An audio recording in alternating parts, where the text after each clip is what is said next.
शानदार, काय का जिंदाबाद और काय का जबरदस्त।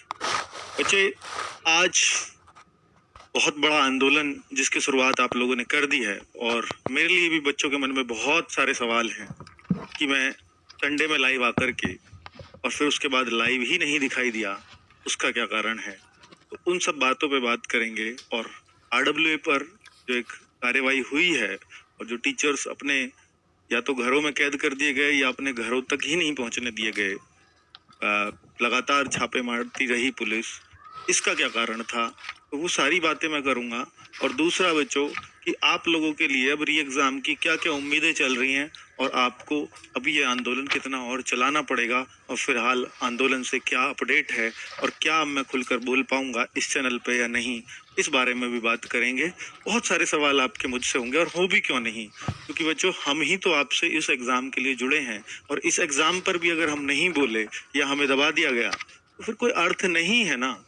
हम लोगों में फिर जुबान होने का ही कोई अर्थ नहीं है अगर हम इस एग्जाम पर भी नहीं बोलते हैं। तो चलिए, मैं क्यों नहीं आया संडे से लाइव, ये एक सबसे बड़ा सवाल है आप लोगों का। तो बच्चे, इसका एक कारण मैं आपको दे देता हूं कि जब सोमवार को नवीन सर ने अनाउंस कर दी थी आपकी यात्रा, बच्चे उसका कारण था कि संडे को पूरे दिन एक पेपर लीक का ट्विटर अभियान लगातार चलाए रखा बच्चों ने। अगले दिन हमने री एग्जाम वाला ट्विटर दिया बच्चे को, वो लगातार बच्चों ने ट्रेंड करवाया और उस दिन मंडे के दिन 4 ट्वीट नंबर 1 2 3 4 चारों ऊपर के टॉप ट्वीट यूपीपी एग्जाम को लेकर थे। ऐसा लग रहा था कि भाई हर बच्चा ये चाहता है कि ये एग्जाम कैंसिल हो और वास्तव में ये सच है कि हर एक बच्चा चाहता था। और मंडे को जब देखा हमने, शाम तक वेट किया, पहले सोचा कि भाई इतने ट्विटर कभी आज तक किसी एग्जाम के लिए नहीं चले, इतने ट्रेंड कभी एक एग्जाम के लिए नहीं किए होंगे, तो आज कुछ होगा, मंडे को कुछ होगा, पूरा पॉजिटिव लगा। लेकिन मंडे को हुआ क्या कि जब दिख गया कि अब ट्विटर ही चलाते रहेंगे क्या, अगर ट्विटर 4 टॉप के ट्वीट सिर्फ यूपीपी एग्जाम्स को लेकर के चल रहे हैं और फिर कुछ नहीं हो रहा, तो शायद फिर अब कुछ नहीं होगा।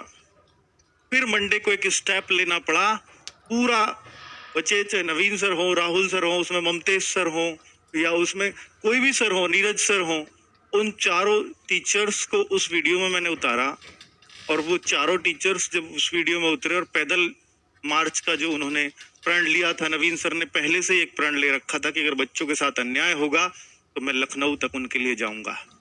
तो बच्चों, उस दौरान जब वो यात्रा अनाउंस हुई तो उसी दौरान LIU होती है यूपी में, जो लोकल इंटेलिजेंस यूनिट, पुलिस के ही आदमी होते हैं उसमें, और जो आपके थाने की पुलिस है, जिस थाने के अंडर हमारा ये आरडब्ल्यू ऑफिस आता है, और जिन जिन टीचर्स जो उसमें थे, सभी के थानों के अंदर ये जानकारी चली गई थी और पूरा बुलंदशहर प्रशासन अलर्ट पे आ गया था।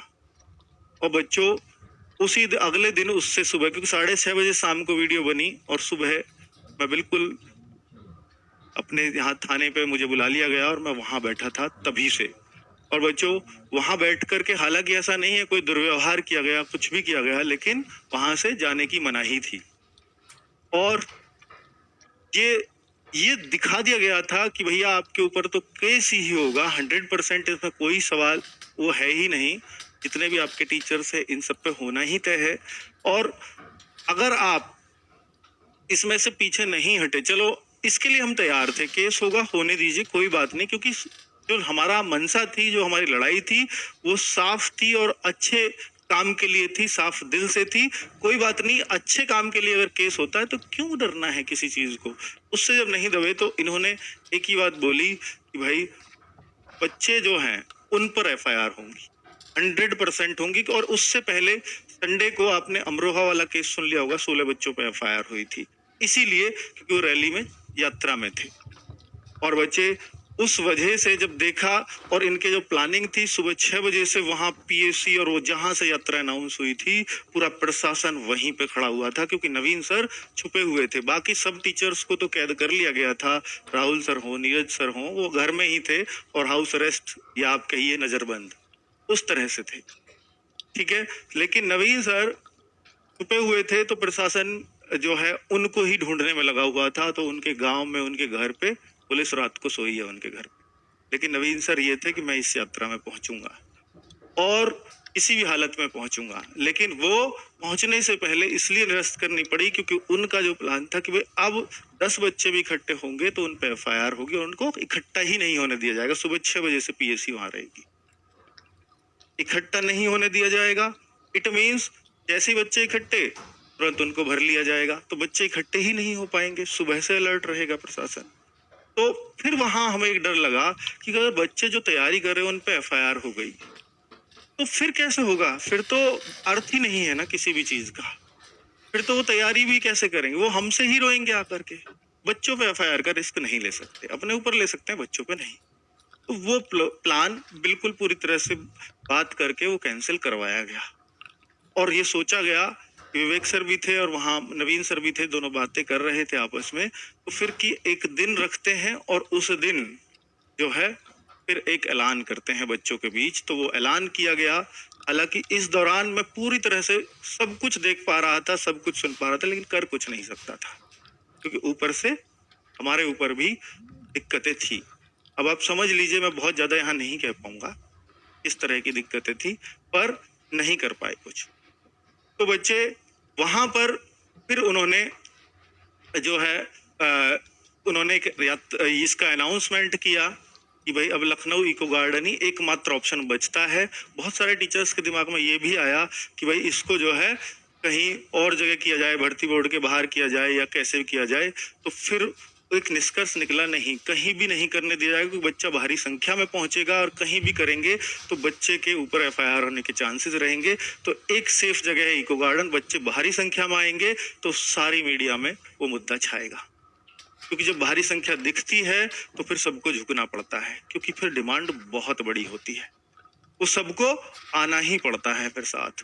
बच्चे, तो मैं सब चीजों से अपडेटेड जरूर था, लेकिन मैं कर कुछ नहीं सकता था, उस तरह से हाथ बांधे गए थे।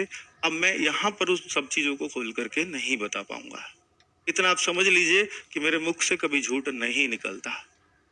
चलिए आगे अगर मैं बोलूं कि आपने जो किया कि डीएम, विधायक और एमपी के ज्ञापन से क्या फायदा हुआ, डीएम, विधायक और एमपी के ज्ञापन से क्या फायदा हुआ है? ये फायदा ये रहा कि उस बीच जो 19 तारीख रही आपकी, 20 तारीख रही, या अब यात्रा चली रही है आपकी, वो सॉरी धरना चली रहा है, 21 तारीख रही। इस दौरान बच्चों ने हर जगह पे पहुंचे और हर जिले में लगभग हर बच्चों ने अपनी एक्टिवनेस दिखाई। उससे सबको ये पता लग गया कि कहीं एक जगह से किसी के कहने से डिमांड नहीं, किसी अफवाह से डिमांड नहीं है, वरना हर जगह बच्चे नहीं पहुंचते। हर विधायक पे बच्चा था, हर एमपी पे बच्चा था, हर डीएम के पास बच्चा था और भारी संख्या में था। लेकिन सरकार के विधायक बचते रहे इस मामले पर बोलने से। पहले हालांकि लेटर भी जारी किया गया, बाद में उसके खंडन भी किए गए। किस तरह से किया, हालांकि बहुत सारे विधायकों ने, मैं उनका तहे दिल से धन्यवाद करता हूँ, बहुत सारे लोगों ने लिखे भी लेटर्स, लेकिन उन पे भी एक प्रेशर था कि अभी इस पे बोलने से बचिए। ठीक है, डीएम साहब को इसलिए क्योंकि डीएम साहब ही हैं जो सीधे प्रशासन में आपकी बातें रखते हैं। मुख्य सचिव जी से, मुख्य सचिव जी के अंडर आते हैं ये, जो सीधे मुख्य सचिव जी हमारे सीएम साहब के टच में होते हैं, वहां तक वो बात पहुंचाते हैं प्रशासन की तरफ से। तो वहां भी उनको देना भी बेनिफिशियल हमेशा रहता ही है, तो वहां भी बच्चों ने दिए। चलिए बहुत अच्छी बात है। तो इन सब का फायदा ये रहा कि अलग जगी रही बच्चों में, वरना इतने लंबे तक बच्चों में वो जोश बना नहीं रहता, वरना इतना बच्चा आज धरने में नहीं बैठा हुआ होता।